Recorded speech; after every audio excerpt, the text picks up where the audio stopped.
Hello, we are live. Hello. Welcome to Fast News. I am Brandon, in case you don't know, and the feed we are watching right now is out of downtown Philadelphia.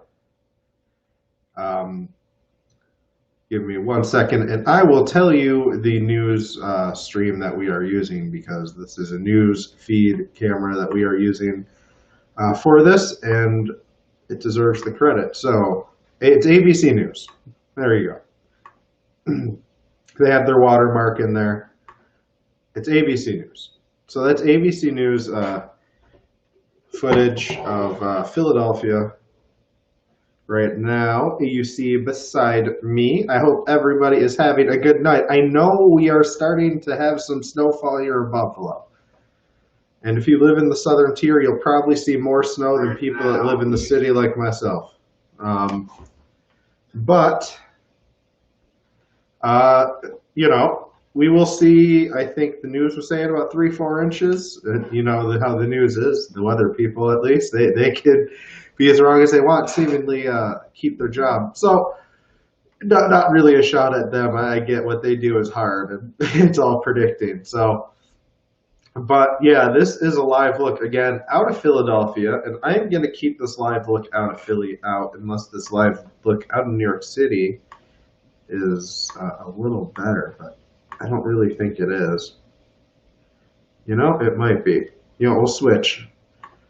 That's what we'll do. Before we start, we'll switch over to the New York City stream so you guys can look at the nor'easter as it comes in, because that is, I like weather. I don't know what it is, man. I don't know how else to tell you guys.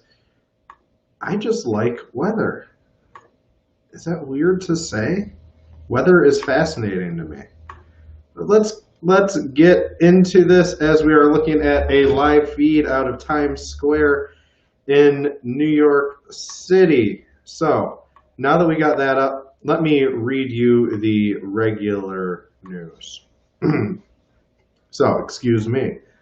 Let me get some water here, and then we will get into it. So, all right, Joshua Feast. He was shot and killed by La Marquis Police Department last week. Feast was shot and killed on Wednesday, December 9th by Officer Jose Santos, La Marquis Police said. Santos first approached Feast because he was wanted on felony warrants. Santos was placed on administrative leave after the shooting as per department policy. Now, police say they have reason to believe Feast was armed. Ben Crumb has been pushing for the police to release the video of last week's incident due to Jose Santos' track record on the force, which we will touch on in just a minute, okay? Now, Santos has since resigned from the force since this happened, okay? Family members of Feast have called for the DOJ to take over the investigation. Santos was also involved in a 2017 shooting on the job when he shot and killed a 62-year-old man who was said to have broke into the house, or who was said to have broken into a house, and then when the officer entered the house, attacked the officer with a sword. Santos was cleared of that case in his use of force by a jury. Santos joined La Marquis Police in 2014. However, what I want to talk about here is before 2014, right? It's a 2013 incident involving Jose Santos. Santos spent a year and a half on the Galveston Police Department from 2012 to 2013. During his short time on Galveston's police force, Santos was one of several officers sued in federal court due to a connection to a man claiming his face was held underwater while being beaten by Galveston police officers. Santos woke up Reginald Davis in his car while he was sleeping around 1:45 a.m. Davis reportedly ran from Santos until he was tasered. Then Santos reportedly held his head down in the sand by the water's edge. Santos reportedly struck him a number of times, and other officers reportedly struck and kicked him while he was down on the ground. A video captured the incident. The case eventually ended up getting dismissed. It isn't clear based on federal court records, though, whether it was dismissed because of lack of merit or because a settlement had been reached by the department. Right? So he resigned 4 months after the incident in December of 2013. COVID-19 vaccines have already started locally and nationally. Frontline hospital workers have been the first to get them. At about 6 p.m. today, it was even broke that Mike Pence will get one on national TV to build confidence towards this vaccine. So I think that will be interesting. All right, now let's get into our next story here, guys. Mark Anthony Aguirre is an ex-captain for the Houston Police Department. However, it is him who is behind bars after being arrested yesterday for pulling a gun on an air-conditioned repairman. Aguirre said he was working for the group Liberty Center for God and Country when, on October 19th, he pulled a gun on a man who he believed was the mastermind of the scheme. His victim, identified as DL. All right, so the scheme. We'll get into the scheme. Authorities found no evidence that he was involved in any fraud scheme. So the scheme that he thought, the scheme he thought he was involved in, Aguirre claimed the group, which was private citizens, his group, they were private citizens. They were investigating the claims of massive fraud alleged, funded by CEO Mark Zuckerberg involving election ballots being forged by Hispanic children. He said the plot was underway in Harris County, Texas, right? So he pulled a gun on this air condition repairman because he thought he was the mastermind behind the scheme. Now, uncoincidentally, this air condition repairman had nothing to do with anything that. But hey, so ex-police captain out of Houston, Texas. I just wow. That is eye-opening. Stephen Mikchayu, I can never pronounce his name right, continued his feud with a local journalist today about receiving a 43 North grant for his company. He wrote a letter to Colleen Hedgler, the president of 43 North, asking her to review the recipients as people have expressed concern that the funds were misallocated. A couple hours after the letter was published to a county site, he took to social media to pull up a 10-year-old piece by the Western New York Media Network. Western New York Media then fired back in a piece that targeted Mikchayu's closeness to an extremist. Mikchayu has been known to defend. This extremist is currently facing charges in Cheektowaga for trespassing after refusing to wear a mask in a liquor store, and for harassing and shouting at the cashier and customers when he was told to put one on and then told one to leave when he did not put one on. So, yeah, that's our Erie County comptroller, guys. But back to this nor'easter, so the nor'easter that we are looking at is expected to ravage, they're saying. I think the most amount of snow you're looking at is around 20 inches in like that central New York area where it's supposed to get drilled.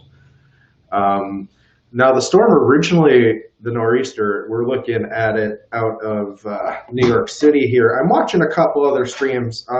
So basically my plan is this. If things get really interesting in one of the streams later on tonight, I will probably hop on again. If things get interesting outside of Buffalo, I'll hop outside and go live. But really, we're looking at this nor'easter coming in, right? And we're looking at this live stream in New York City, where it's really, it's really not anything right now. As you can see, they have about 6, maybe 5 inches of snow. They don't have much. So I guess that's really what we're looking at. This is a live feed, again, out of Times Square. And, we're not seeing much as far as the way of snow goes yet for this nor'easter. I know we had the Philadelphia one up earlier. I've been watching it, keeping my eye on that one as well. There's not much going on in the Philadelphia stream either. Snow's not really coming down right now. Nor is it like super windy. Oh, I'm sorry. Excuse me, guys. Oh, I thought I was going to sneeze, but I didn't. Excuse me. There we go. There it was. There was my sneeze. And yeah, so as you can see, we have some snow falling, but this is the nor'easter coverage. And what we'll do later on tonight is we will jump and we will head back live if things, we'll probably check in a number of times through the night, and we'll keep our eyes on this nor'easter. This has really been the headline. We've been looking at it, but again, that first story I spoke about today, maybe I want a second chance at it. I butchered that last story, I feel like, a little bit between me and you guys. Not the last one, the second to last one. Maybe I'll redo that one. If I redo any of them tonight. Maybe I will.